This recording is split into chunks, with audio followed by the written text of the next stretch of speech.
नमस्कार दोस्तों, कैसे हैं आप सभी। आशा करते हैं आप सभी बेहद अच्छे होंगे। आज का ये फिर से एक नया सेशन, ठीक है, नई क्लास। आज की इस क्लास में हम लोग टॉपिक क्लियर करने वाले हैं भारतीय आर्य भाषा।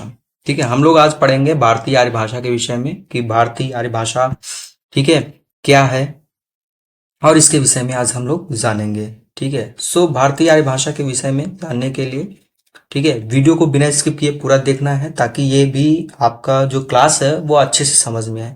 और ये मैं आपको बता दूं, भाषा में सबसे इम्पोर्टेंट क्लास यही है, भारतीय आर्य भाषा। ठीक है, तो मैं चाहूंगा कि इस क्लास को पूरी देखें और बिना स्किप किए देखें। आप बेशक थोड़ा सा स्पीड बढ़ा लीजिए अपनी, ठीक है, वो अलग की बात है। ठीक है, अपनी स्पीड जो है वीडियो की बढ़ा लीजिए, उसमें कोई प्रॉब्लम नहीं है, पर स्किप न कीजिए, ठीक है, ताकि समझ में आ जाए आपको। स्टार्ट करते बिना टाइम वेस्ट किए भारतीय आर्य भाषा। देखिए, भारतीय आर्य भाषा क्या होती है कि भारतीय आर्य भाषा समूह को कालक्रम की दृष्टि से निम्न वर्गों में बांटा गया। सबसे पहले यहाँ पर जानने योग्य बात यह है कि प्राचीन आर्य भाषा की क्या समय सीमा रही है, मध्यकालीन आर्य भाषा की समय सीमा और आधुनिक आर्य भाषा की क्या समय सीमा रही है, उसके विषय में हम समझते हैं। तो सबसे पहले अगर हम प्राचीन भारतीय आर्य भाषा की बात करें तो वो 2000 ईसा पूर्व से लेकर के 500 ईसा पूर्व तक मानी जाती है। ठीक है, उसके बाद वैदिक, इसमें कौन कौन सी भाषाएं आती हैं, तो पहली आती है आपकी वैदिक संस्कृत, जिसका समय है 2000 ईसा पूर्व से 800 ईसा पूर्व तक। वहीं पर संस्कृत तथा लौकिक साहित्य, लौकिक संस्कृत आती है, जिसकी समय सीमा है 800 ईसा पूर्व से 500 ईसा पूर्व तक। क्लियर। अभी क्या है, अगर आपको ये 2000 ईसा पूर्व से लेकर के 500 ईसा पूर्व तक ये भारतीय प्राचीन भारतीय आर्य भाषा की जो समय सीमा है, अगर आपको ये अच्छे से क्लियर हो गया ना, तो आप इसका खंडन कर लीजिए दो भागों में। ठीक है, पहले 800 कर लीजिए, फिर 800 से 500 कर लीजिए। क्लियर। अब यहाँ पर दूसरे नंबर पर चलते हैं मध्यकालीन आर्य भाषा। देखिए, मध्यकालीन आर्य भाषा की जो समय सीमा है वो 500 ईसा पूर्व से लेकर के, ठीक है, 1000 ईसा पूर्व तक मानी जाती है, 1000 ईसा पूर्व तक है। क्लियर। अब इसमें कौन कौन सी भाषा आती है, तो पहली आती है पाली, ठीक है, दूसरी आती है प्राकृत और तीसरी आती है अपभ्रंश। यानी पाली प्रथम प्राकृत, द्वितीय प्राकृत प्राकृत और तृतीय प्राकृत अपभ्रंश। अब पाली की जो समय सीमा है वो है 500 ईसा पूर्व से लेकर के 1 ईस्वी तक, और प्राकृत की जो समय सीमा है, जिसे द्वितीय प्राकृत के नाम से भी जाना जाता है, ये 1 ईस्वी से 500 ईस्वी तक मान्य है। और अपभ्रंश की जो तृतीय प्राकृत है वो 500 ईस्वी से 1000 ईस्वी तक मान्य है, 1000 ईस्वी तक माना जाता है। अभी तीसरा जो है आपका, उसे कहते हैं आधुनिक भारतीय आर्य भाषा। आधुनिक भारतीय आर्य भाषा की जो समय सीमा है वो 1000 से अब तक है, जो चली आ रही है, तो वो 1000 से अब तक है। ठीक है, 1000 ईस्वी से। अब यहां पर आपने जान लिया कि किसकी क्या समय सीमा है और कौन सी भाषाएं किसके अंतर्गत आती हैं। अब आगे हम लोग एक एक करके पढ़ेंगे। सबसे पहले पढ़ेंगे प्राचीन भारतीय आर्य भाषा क्या है। ठीक है, तो प्राचीन भारतीय आर्य भाषा पढ़ने के लिए हम लोग यहां आते हैं। ठीक है, तो प्राचीन भारतीय आर्य भाषा बड़ा सिस्टमेटिक तरीके से मैंने बनाया इसको, ठीक है, और इस पे वर्क किया है। तो मैं चाहूंगा कि आप अच्छे से इसको विधिवत तरीके से पढ़ें, और मेरा पूरा पूरा 100% मेरा सपोर्ट आपके साथ रहेगा कि अच्छे समझ में आ जाए। ठीक है, आपको दोबारा पढ़ने की जरूरत ही नहीं पड़े, एक बार भाषा पढ़ लीजिए, बस काम खत्म। ठीक है, उसको बार बार लपेटना नहीं है उसी में। तो स्टार्ट करते हैं यहाँ प्राचीन भारतीय आर्य भाषा। ठीक है, प्राचीन भारतीय आर्य भाषा के अंतर्गत पहली भाषा कौन सी आती है, वैदिक संस्कृत। क्या आती है, वैदिक संस्कृत। तो वैदिक संस्कृत में क्या है, देखते हैं। देखिए, प्राचीन भारतीय आर्य भाषा का प्राचीनतम नमूना वैदिक संस्कृत, वैदिक साहित्य में ही दिखाई देता है। यानी आर्य भाषा के एकदम प्राचीनतम नमूने की बात करें, एकदम जो एकदम पुराना पुराना फंडे की अगर बात करें, तो वो हमें दिखाई पड़ता है वैदिक साहित्य में। ठीक है, वैदिक साहित्य का जो सृजन है वो वैदिक संस्कृत में हुआ। किस में हुआ है, वैदिक संस्कृत में हुआ। आपको तो पता है ना, हमारी हिंदी भाषा तो अभी मान लीजिए कि संस्कृत के बाद उसका उद्भव, उसका विकास, उसका तेजी से प्रचार प्रसार हुआ। इससे पहले तो संस्कृत ही था, संस्कृत ही सब कुछ था। ठीक है, संस्कृत में श्लोक लिखे जाते, संस्कृत में ग्रंथ लिखे जाते, संस्कृत में शास्त्र लिखे जाते थे। एनीवे, सब कुछ संस्कृत में ही था। लेकिन धीरे धीरे जब अपडेटेड हुए, जैसे आलोचक है, जिससे अपनी बात की पुष्टि की है ना, वैसे वैसे हमारी हिंदी भाषा का और भी उत्थान होता चला गया। ठीक है, अभी तो बहुत बड़ा साहित्य है। अभी तो आपने अभी इतिहास का एक अंश भी नहीं पढ़ा, जब पढ़ेंगे तो आपको मालूम होगा कि नहीं, हर एक चीज यहाँ एक दूसरे से जुड़ी हुई है भैया, ऐसे कुछ नहीं होता। तो ये हो गया आपको वैदिक साहित्य। ठीक है, अब जो पॉइंट इंपॉर्टेंट है, ठीक है, एग्जाम के लिए जिनसे क्वेश्चंस बनते हैं उनको मैंने हाईलाइट कर दिया। आपको ढूंढने या बहुत ज्यादा सर्च करने की जरूरत नहीं है, मैंने खुद ही हाईलाइट कर दिया, आपको उस पर ज्यादा विशेष ध्यान देना है। ठीक है, तो वैदिक संस्कृत को वैदिकी, वैदिक छंदस और छांदस आदि नाम से भी जाना जाता है। क्लियर। वैदिक साहित्य को 3 विभागों में वर्गीकृत किया गया है। पहला हुआ संहिता, दूसरा हुआ ब्राह्मण और तीसरा हुआ उपनिषद। यानी 3 चीजें मुख्य थी उस टाइम पे वैदिक साहित्य, वैदिक संस्कृत में, संहिता, ब्राह्मण और उपनिषद। ध्यान रखिएगा, संहिता विभाग में ऋग संहिता, यजु संहिता, साम संहिता, अथर्व संहिता आदि सम्मिलित है। क्लियर। अब यहां पर इतना जान गए, अब आगे देखते हैं महत्व की दृष्टि से कौन सबसे ज्यादा व्यापक है। ठीक है, महत्व की दृष्टि से सबसे ज्यादा व्यापक आपका ऋग संहिता है। कौन सी संहिता है भैया? ऋग संहिता। ऋग संहिता आपका सबसे ज्यादा व्यापक है। ऋग का शाब्दिक अर्थ होता है स्तुति करना। क्या करना? स्तुति करना। यानी स्तुति का मतलब क्या होता है? कहीं ना स्तुति कर लीजिए एक बार, हाँ, ध्यान कर लीजिए एक बार। ऋग संहिता का मतलब स्तुति कर लीजिए, ध्यान कर लीजिए, उस पर विचार कर लीजिए, स्तुति करना। ठीक है, ऋग्वेद में 10 मंडल, अब ध्यान रखिएगा ये बहुत इंपॉर्टेंट है जिसको हमने हाईलाइट किया है। ऋग्वेद में 10 मंडल, 1028 सूक्त एवं 10,580 ऋचिकाएं हैं या ऋचाएं हैं। ठीक है, ऋचिकाएं हैं, ये सही हुआ। इसके सूक्त प्रायः यज्ञों के अवसरों पर, जो यज्ञ वगैरह होते बड़े बड़े, पढ़ने के लिए देवताओं की स्तुतियों से संबंध रखने वाले गीतात्मक काव्य हैं। कौन से काव्य हैं? गीतात्मक काव्य। अब यहां पर एक पॉइंट मिला हमको, क्या मिला? कि जितनी भी सूक्तियां आपने देखा, यानी 1028 सूक्त आपने जो देखा है, ये सूक्तों को गीतात्मक काव्य कहा जाता है। क्यों कहा जाता है? क्योंकि ये अक्सर यज्ञों के अवसरों पर, ठीक है, देवताओं की जितनी स्तुतियां होती हैं उनके संबंध में रख रखाव, उनके संबंध में पढ़ने योग्य इनका प्रयोग होता है। ठीक है, यजु की बात कर लेते हैं, वो तो ऋग था, यजु की बात करते हैं। यजु संहिता में यज्ञों के कर्मकांड में प्रयुक्त मंत्र पद्य एवं गद्य दोनों रूपों में संग्रहित है। ध्यान रखिएगा, यजु संहिता कृष्ण एवं शुक्ल इन 2 रूपों में सुरक्षित है। कृष्ण यजुर्वेद संहिता में मंत्र भाग और गद्य में व्याख्यात्मक भाग साथ साथ संकलित किए गए हैं। क्या किए गए हैं? संकलित। यानी कृष्ण यजुर्वेद संहिता में अगर हम बात करें, किसमें है? अब यहां पर ध्यान दीजिए, एक कृष्ण हो गया और एक हो गया शुक्ल, ये दोनों किस में आते हैं? यजु संहिता में आते हैं। क्लियर। परंतु शुक्ल यजुर्वेद संहिता में क्या है? अभी कृष्ण यजुर्वेद संहिता की बात करते हैं, अब बात कर रहे हैं हम किसकी? शुक्ल यजुर्वेद संहिता की। तो शुक्ल यजुर्वेद संहिता में केवल मंत्र भाग संग्रहित है। इसके अलावा ये गद्यमय, ठीक है, ये सारे व्याख्यात्मक वगैरह संकलित नहीं है। ध्यान रखिएगा, केवल यजुर संहिता में क्या सम्मिलित है? तो सॉरी, केवल यजुर संहिता के अंतर्गत जो शुक्ल संहिता है उसमें केवल मंत्र भाग संग्रहित है। अब यहां पर यह इंपॉर्टेंट है कि सामवेद में सोम योगो में वीणा।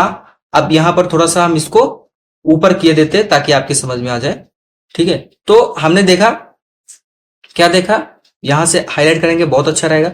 सामवेद में सोम योगो में वीणा के साथ गाए जाने वाले सूक्तों को गेय पदों के रूप में सजाया गया है। सामवेद में केवल 75 मंत्र। ध्यान रखिएगा, अभी तक हमने ऋग संहिता पढ़ लिया यहां पर, ठीक है, उसके बाद हमने यहां पर यजुर संहिता पढ़ लिया। ठीक है, फिर से यहां पर क्लियर करते हैं।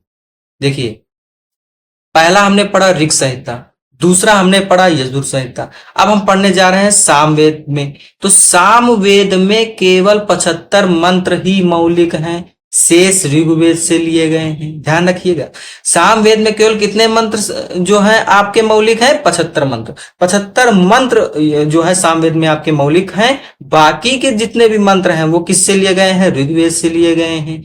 अथर्ववेद की बात कर लेते हैं। यहां पर आप सामवेद की बात कर लिए, अब अथर्ववेद की बात कर ले, ये लास्ट वेद हुआ। ठीक है, अथर्ववेद संहिता जन साधारण में प्रचलित मंत्र तंत्र टोने टुटके का संकलन, यानी जो कहते नहीं कि किसी को टोना लग गया, ठीक है, झाड़ फूक जिसको कहते हैं ना लोग, जो ये सब करवाते हैं ना, तंत्र मंत्र झाड़ फूक टोना है ना, ये कहने टोनहाल इसको, है ना, बहुत से लोग कहते हैं टुनहा ले समय लड़का कहो।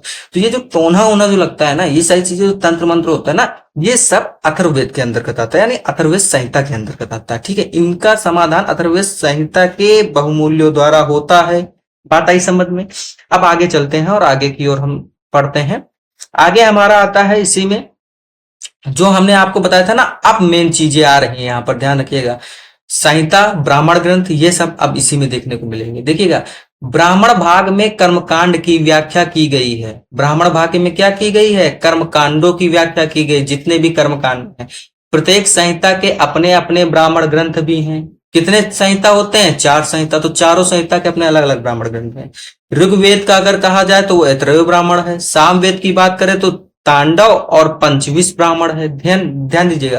फिर शुक्ल यजुर्वेद का बात करें तो शतपथ ब्राह्मण है। अगला, अच्छा, शुक्ल यजुर्वेद आपको तो पता है, और कृष्ण यजुर्वेद किस में आता है? यजुर्वेद में आता है। तो ये हुआ ऋग्वेद, ये हुआ सामवेद, ये हुआ यजुर्वेद। बात समझे। उसके बाद कृष्ण यजुर्वेद का कितना है? तैत्रीय ब्राह्मण ग्रंथ है। बात समझे कि नहीं? कृष्ण यजुर्वेद का कितना है, यानी कृष्ण यजुर्वेद का ब्राह्मण ग्रंथ क्या है? तैत्रीय ब्राह्मण है। बात आई समझ में। तो ये हो गया आपका, ये बहुत ही इंपॉर्टेंट था।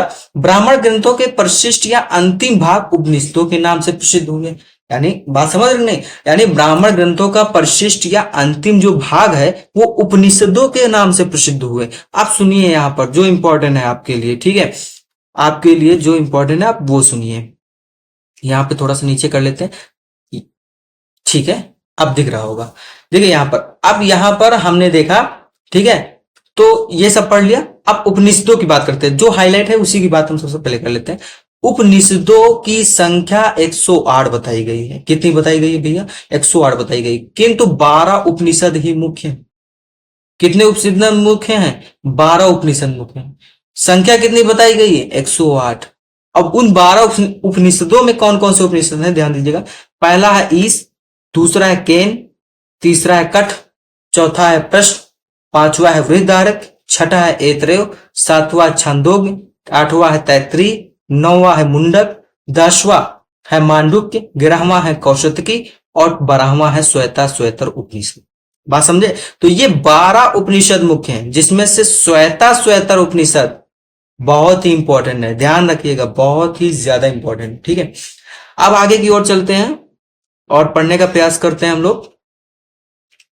ठीक है, ऋषियों द्वारा निर्मित सूक्त, ऋषियों द्वारा निर्मित सूक्त दीर्घ काल तक श्रुति परंपरा में ऋषि परिवारों में सुरक्षित रखे जाते रहे हैं, परंतु शनय शनय बोलचाल की भाषा से सूक्तों की भाषा, साहित्यिक भाषा की भिन्नता बढ़ती गई। सूक्तों के प्राचीन रूप को सुरक्षित रखने के लिए संहिता के प्रत्येक पद को संधि रहित अवस्था में अलग अलग कर पदपाठ बनाया गया तथा पदपाठ से संहिता पाठ बनाने के लिए निर्दिष्ट किए गए, और इस प्रकार वेद की विभिन्नता के प्रतिशाख्यों की रचना हुई। ठीक है ना। अब यहां पर हम समझ लेते हैं थोड़ी सी और बात को। ठीक है, इसको थोड़ा सा नीचे कर देते हैं। ठीक है, अब आपको दिख रहा होगा। अब वेदों की बात कर लेते हैं। यहाँ पे बहुत इंपॉर्टेंट चीज है कि वेद की 1130 शाखाएं मानी गई हैं, किंतु वर्तमान में 6 प्रतिशाखाएं ग्रंथ ही उपलब्ध हैं। यानी 1130 शाखाएं वेदों की मानी गई हैं, लेकिन 6 प्रतिशाख ग्रंथ ही इसमें क्या है? उपलब्ध हैं और प्रेजेंट टाइम में हैं। तो इन 6 की बात कर लेते हैं। ठीक है, इन 6 में आपके आते हैं, पहला आता है आपका प्रतिशाख्य ग्रंथ ही उपलब्ध हैं। उनमें कौन कौन से? पहला हुआ आपका शौनिक। पहला आपका क्या हुआ? पहला हुआ आपका शौनक। दूसरा हुआ आपका कात्यायन कृति ऋग प्रतिशाख्य या शुक्ल यजुर प्रतिशाख्य। ठीक है, तीसरा आपका तैत्रीय संहिता का तैत्रीय प्रतिशाख्य। चौथा हुआ मैत्रेयी संहिता का मैत्रेयी प्रतिशाख्य, जिसे कृष्ण और यजुर्वेद के प्रतिशाख्य भी बोला जाता है।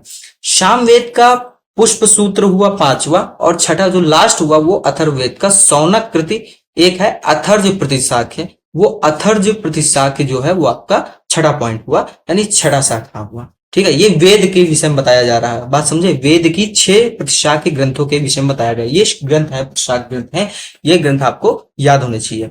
आगे चलते हैं, आगे हम लोग पढ़ेंगे वैदिक संस्कृत की ध्वनियां। ठीक है, वैदिक संस्कृत की ध्वनियां और वैदिक संस्कृत की विशेषताएं, इससे ज्यादा और इसमें कुछ नहीं है। देखते हैं वैदिक संस्कृत की ध्वनियां। देखिए, डॉक्टर धीरेन्द्र वर्मा, डॉक्टर उदय नारायण तिवारी और डॉक्टर कपिल देव द्विवेदी प्रभृति विद्वानों ने वैदिक ध्वनियों की जो संख्या है वो 52 मानी है। कितनी मानी भैया? 52 मानी है, जिसमें 13 स्वर तथा उनता तथा 39 व्यंजन है। 13 स्वर और 39 व्यंजन है, और ध्वनियों की संख्या कितनी हो गई? 52 मानी गई है। क्लियर? अब यहां देखते हैं डॉक्टर हरदेव बाहरी ने जो वैदिक स्वरों की संख्या मानी है वो 14 मानी। ध्यान रखिएगा, वैदिक स्वरों की संख्या कितनी मानी है? 14 मानी है। और यहां पर जो मतलब धीरेन्द्र वर्मा, उदय नारायण तिवारी और कपिल देव द्विवेदी, इनके अनुसार जो है स्वरों की संख्या 13 है। क्लियर? इनके अनुसार स्वरों की संख्या 13 है, लेकिन जो डॉक्टर हरदेव बाहरी हैं, उन्होंने स्वरों की संख्या 14 मानी है। क्लियर? वैदिक संस्कृत की विशेषताओं की बात कर लेते हैं। तो पहली विशेषता है वैदिक संस्कृत श्लिष्ट योगात्मक है।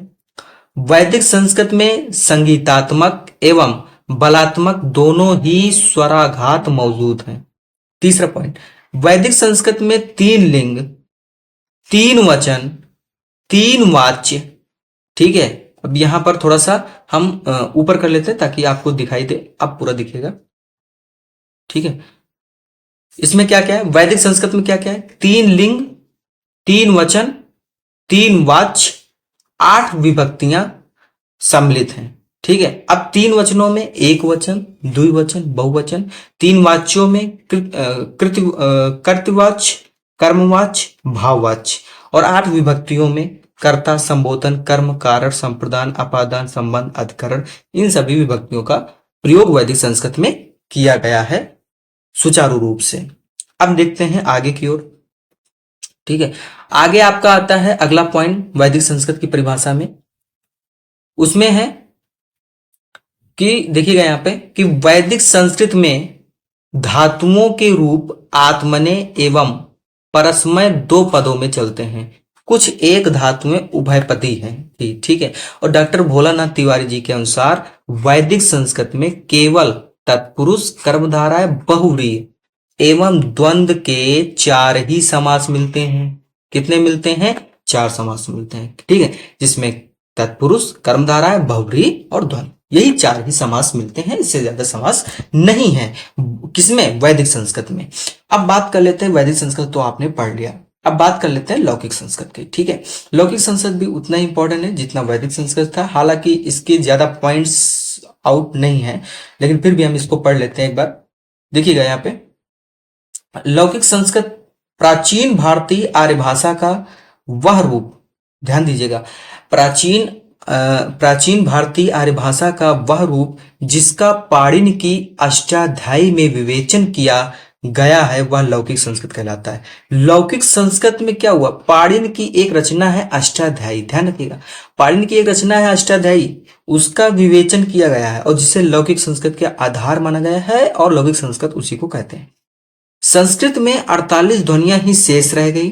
वैदिक संस्कृत की 4 ध्वनियां ली, लेह, जिह्वा मूली और उपध्वनि के लुप्त होने से लौकिक संस्कृत की 48 ध्वनियां ही शेष बची है। कितनी ध्वनियां शेष बची है? 48। ठीक है, तो इसलिए कह सकते हैं कि अगर आता है कि, ध्यान दीजिएगा यहाँ पे, अगर आता है कि लौकिक संस्कृत में ध्वनियों की संख्या कितनी है, तो 48। कितनी है? 48, यानी 48 ध्वनियां हैं। आई बात क्लियर में?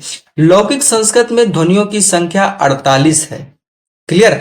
और वहीं पर अगर वैदिक संस्कृत की बात करें तो वैदिक संस्कृत में ध्वनियों की संख्या कितनी है? 52। बात आई समझ में? यानी वैदिक संस्कृत में ध्वनियों की संख्या कितनी है? 52 है। और 52 किसके अनुसार है? धीरेन्द्र वर्मा, उदय नारायण तिवारी और कपिल देव द्विवेदी जी के अनुसार। लेकिन अगर यहीं पर अगर हम हरदेव बाहरी जी के अनुसार की बात करें तो इनमें एक ध्वनि ज्यादा हो जाएगी। बात समझ रहे? कितनी हो जाएगी? 53 हो जाएगी। तो देखा जाए तो मुख्य रूप से अगर वैदिक संस्कृत की हम कभी बात करेंगे कि इसमें ध्वनियों की संख्या कितनी है, तो वैदिक संस्कृत में ध्वनियों की संख्या 52 है और लौकिक संस्कृत में ध्वनियों की संख्या कितनी है? तो लौकिक संस्कृत में ध्वनियों की संख्या कितनी है भैया? हमने पढ़ा था ना नीचे, कितनी है? 48। ठीक है, तो 48 आपका हो गया ये आपका लौकिक संस्कृत में, और 52 हो गया आपका वैदिक संस्कृत में। तो इसे आप अच्छे से भली बात याद कर लीजिएगा, तैयार कर लीजिएगा। ये आज की क्लास हो सकता है थोड़ी बहुत बड़ी चली गई हो, बट मुझे लगता है कि जितने टॉपिक्स थे वो इम्पोर्टेंट थे आज के। और वैसे भी आज हमने क्लियर भी तो कर लिया जितने भी, यानी आपका प्राचीन आर्य भाषा थी, यानी जिसमें वैदिक और लौकिक आता था, वो दोनों हम लोगों ने आज क्लियर कर लिया। ठीक है, तो प्राचीन आर्य भाषा अगर हमारी क्लियर हो गई है, तो मैं डायरेक्टली कल से मध्यकालीन आर्य भाषा की शुरुआत कर दूंगा। तो मध्यकालीन आर्य भाषा भी जल्दी से कंप्लीट हो जाए, तो आपका ये भाषा कंप्लीट हो, तो मैं फिर हिंदी पे भी घात करूँ। ठीक है, हिंदी भी बहुत इंपॉर्टेंट है, उसमें भी काफी कुछ ब्यौरा है। सो आज की वीडियो में बस इतना ही। बस एक लास्ट का एक जो है आपके लिए क्वेश्चन है, उस क्वेश्चन का आंसर दे के जाइएगा। ठीक है, और कमेंट बॉक्स में दीजिएगा क्वेश्चन कौन सा है, यहाँ पर हम लिख देते हैं। उस क्वेश्चन का आंसर दीजिएगा आप लोग।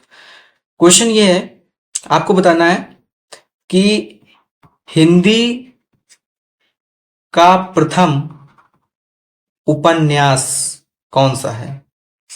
हिंदी का प्रथम उपन्यास बताएं, और उपन्यासकार का भी नाम बताएं। उपन्यासकार का भी नाम बताएं, ध्यान रखिएगा। हिंदी का प्रथम उपन्यास कौन सा है, उसके उपन्यासकार का नाम बताएं। कमेंट बॉक्स में कमेंट कीजिए, और हम वहां पर देखेंगे, वहां पर हम जांचेंगे और देखते हैं कितने लोगों की इतना ये क्वेश्चन कितने लोग कर पाते हैं। सो आज की वीडियो में इतना ही, और ऐसे ही वीडियो को वॉच करिए, देखते रहिए। धन्यवाद।